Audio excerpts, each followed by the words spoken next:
कैसे हैं मेरे प्यारे बच्चों, स्वागत है आपका संस्कृत की कक्षा में।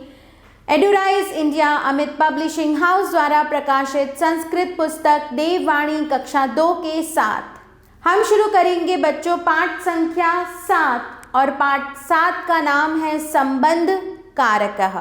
बच्चों, दो व्यक्तियों या वस्तुओं से संबंध प्रकट करने के लिए षष्ठी विभक्ति का प्रयोग किया जाता है। संबंध में षष्ठी विभक्ति होती है।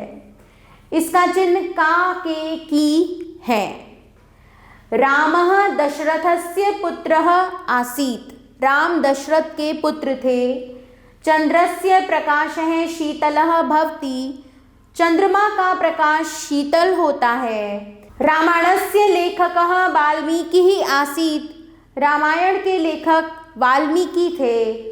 बकस्य वर्णः श्वेतः भवति। बगुले का रंग सफ़ेद होता है। मोहनस्य माता अध्यापिका अस्ति। मोहन की माता अध्यापिका है। एतत् छात्रस्य पुस्तकम् अस्ति। यह छात्र की पुस्तक है। पाटलस्य वर्णः रक्तः भवति। गुलाब का रंग लाल होता है। शाखानाम् उपरि खगाः कूजन्ति। शाखा के ऊपर पक्षी कलरव करते हैं। पिकस्य स्वरः मधुरः भवति। कोयल का स्वर मधुर होता है।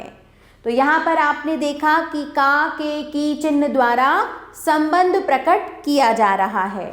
अब हम चलते हैं शब्दार्थ की ओर। पिकस्य कोयल का, बकस्य बगुले का, श्वेतः सफ़ेद, पाटलस्य गुलाब का, रक्तः लाल, रामायणस्य रामायण, चंद्रस्य चांद का, शीतलः ठंडा, वर्णः रंग। शुरू करते हैं बच्चों पाठ का अभ्यास कार्य। निम्नलिखितानां प्रश्नानां उत्तराणि लिखत। निम्नलिखित प्रश्नों के उत्तर लिखिए। रामायणस्य लेखकः कः आसीत्? रामायणस्य लेखकः वाल्मीकिः आसीत्। दशरथस्य पुत्रः कः आसीत्? दशरथस्य पुत्रः रामः आसीत्। कस्य वर्णः अस्ति? बकस्य वर्णः श्वेतः अस्ति। चंद्रस्य प्रकाशः कीदृशः भवति? चंद्रस्य प्रकाशः शीतलः भवति। कस्य प्रकाशः शीतलः भवति? चंद्रस्य प्रकाशः शीतलः भवति। सम्यक् उत्तरं चुनुत। सही उत्तर चुनिए बच्चों। पिकस्य स्वरः भवति मधुरः। दशरथस्य इति पदमस्ति पुल्लिंगम्। चंद्रस्य प्रकाशः भवति शीतलः। प्रश्न 3 देखे बच्चों। रिक्त स्थानानि पूरयत। रिक्त स्थानों की पूर्ति कीजिए। रामायणस्य वाल्मीकिः लेखकः आसीत्। मोहनस्य माता अध्यापिका अस्ति। एतत् छात्रस्य पुस्तकमस्ति। बकस्य वर्णः श्वेतः भवति। चंद्रस्य प्रकाशः शीतलः भवति। वाक्यानि रचयत। वाक्य बनाइए। शीतलः, जलं शीतलः अस्ति। खगाः, खगाः आकाशे उडन्ति। वर्णः, पुष्पस्य वर्णः रक्तः अस्ति। लेखकः, सः लेखकः अस्ति। मधुरः, फलं मधुरम् अस्ति।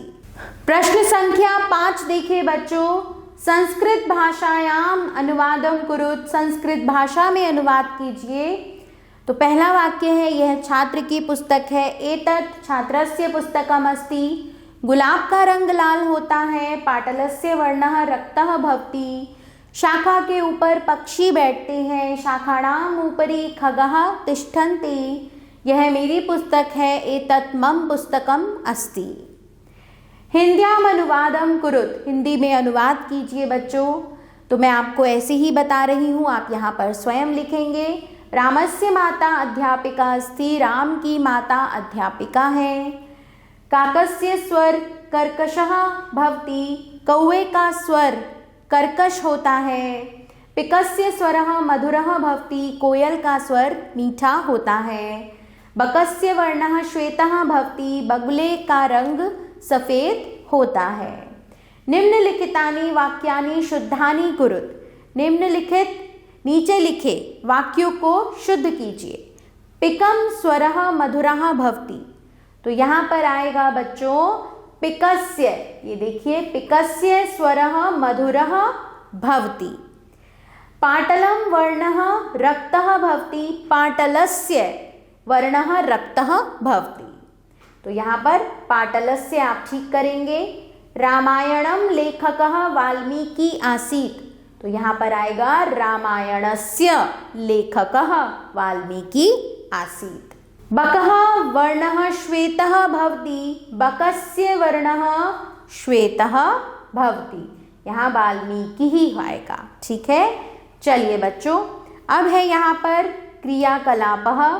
स्वपार्श्वस्थानि वस्तूनि पश्यत। अपने आसपास के स्थान में आप चीज़ों को देखिए। षष्ठी विभक्तो, षष्ठी विभक्ति की चतानि अनुसृत्य कानिचित् वाक्यानि लिखत, और उनके अनुसार वाक्य को लिखिए। तो ये क्रियाकलाप बच्चों आप स्वयं कीजिए। और इसी के साथ हमारा यह पाठ यहाँ समाप्त होता है। आभार बच्चों, मिलते हैं नए पाठ के साथ।